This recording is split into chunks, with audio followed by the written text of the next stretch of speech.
आशा की किरण।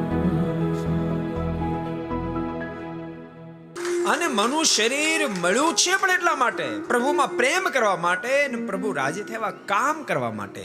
પ્રભુ પ્રેમ કરો, પ્રભુના કામ કરો, બસ એટલા માટે આ મનુષ્ય શરીર મળ્યું છે. પહેલો ક્રમ તો પ્રેમનો જ છે, પણ એ લેવલ સુધી બધા નથી પહોંચી શકતા.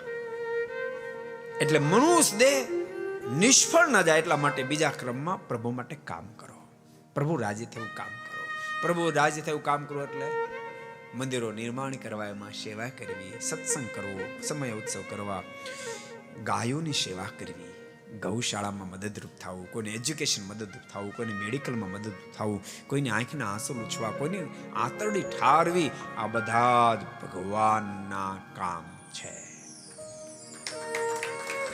અને ભૂલતા નહીં, ભગવાન સ્વયં સીધા નથી આવતા, પણ કોઈને નિમિત્ત બનાવે.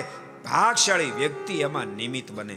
યાદ રાખજો, ક્યાંક માનો કે મંદિર થતું હોય, કે આવું સંકુલ ગુરુકુળ જેવું નિર્માણ થતું હોય ને તમે મદદરૂપ થયા, ભૂલતા ને એ વાતને, અહંકાર નહીં લાવતા.